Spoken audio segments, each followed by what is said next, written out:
नमस्कार साथियों, मैं हूं अनु थपलियाल। साथियों, उत्तराखंड में कौन नेता डरा रहा है और डरने वाला नेता कौन है?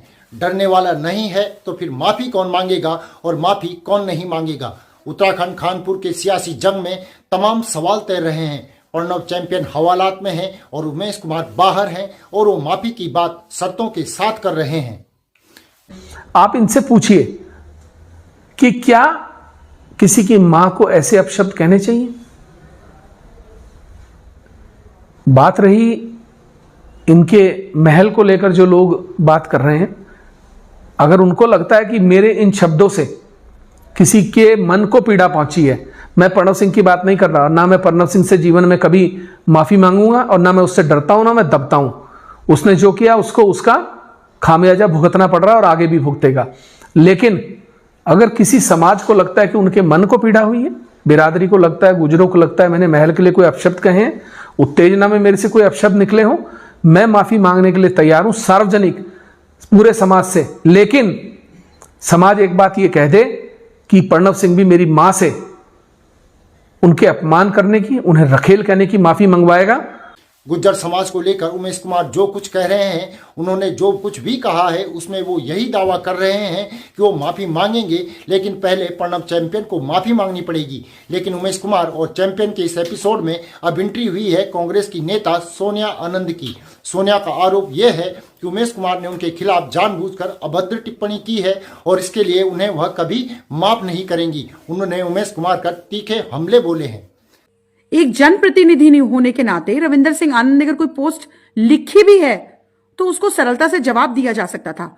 मुझे बीच में घसीटने का और मेरा उदाहरण देने का कौन बनता है उमेश कुमार? कौन है ब्लैकमेलर उमेश कुमार?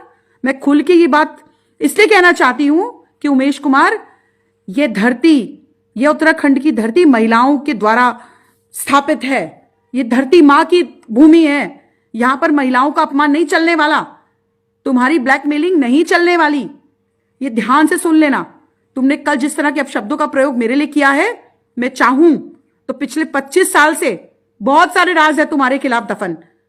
मैं चाहती तो बहुत कुछ बोलती और बोलूंगी आगे अगर तुमने मुझे छेड़ने की कोशिश की। सोनिया आनंद ने उमेश कुमार पर प्रहार करते हुए यह महिलाओं का उत्तराखंड है कहते हुए और भी ज्यादा आक्रामक वह होती दिखाई दी हैं।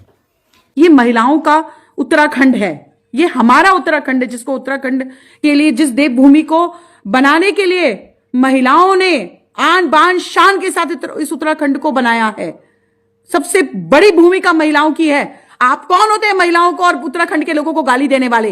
कौन है आप? कहां के हैं? मैं पूछना चाहती हूं सवाल। जो जो तुमने किया है, तुम्हारी सारा चिट्टा, तुम्हारी सारी हकीकतें आज मैं चैलेंज कर सकती हूं कि मुझसे ज्यादा किसी को नहीं पता। पिछले 25 सालों से मैं तुम्हारे परिवार को, तुमको निजी तरीके से जानती हूं। मैं चाहती तो तुमको अभी 1 मिनट में नंगा कर सकती हूं, लेकिन मैं उस तरह की महिला नहीं हूं। तुमने मुझे गाली दी है, इसका जवाब मैं तुम्हें जरूर दूंगी और मैं जानती हूं कि इसके बाद ये मेरे पीछे बहुत बुरा पड़ने वाला है। लेकिन उमेश कुमार, तुझसे डरने वाली सोनिया आनंद नहीं है। किसी से नहीं डरती सोनिया आनंद। सोनिया आनंद सिर्फ भगवान से डरती है। सोनिया आनंद ने विधायक उमेश कुमार पर हरीश रावत और बड़े बड़े नेताओं का स्टिंग करने और ब्लैकमेल करने के आरोप भी लगाए हैं। अगर तूने मेरा अपमान किया है ना, तो तुझे भगवान तेरा वो अपमान करेगा।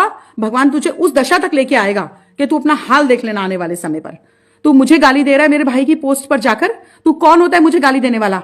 मैं तेरे घर की रोटी नहीं खाती हूं उमेश कुमार। मैं अपने घर की रोटी खुद कमा के खाती हूं, खुद मेहनत करती हूं। आज अगर मैं सक्षम हूं तो मैं अपनी वजह से सक्षम हूं। किसी ने मुझे, किसी की जागीर नहीं मुझे मिली है। माफ करना और अपनी हद में रहना। ये तू धमकी समझ लेना मेरी, एक महिला की नहीं, उत्तराखंड की उस हर महिला की धमकी समझ लेना। तूने किसी को नहीं छोड़ा।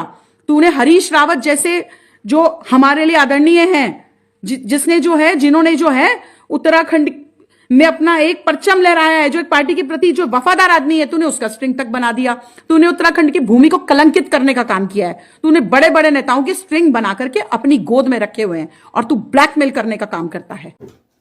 साथियों, इस रिपोर्ट को लेकर आपकी क्या राय है, कमेंट करके जरूर बताएं। साथ ही चैनल को सब्सक्राइब करें और नीचे दिए गए नंबर या फिर QR कोड के माध्यम से हमारा सहयोग भी जरूर करें। अभी के लिए इतना ही। अगली रिपोर्ट में आपसे जल्दी ही मुलाकात होगी। तब तक के लिए नमस्कार।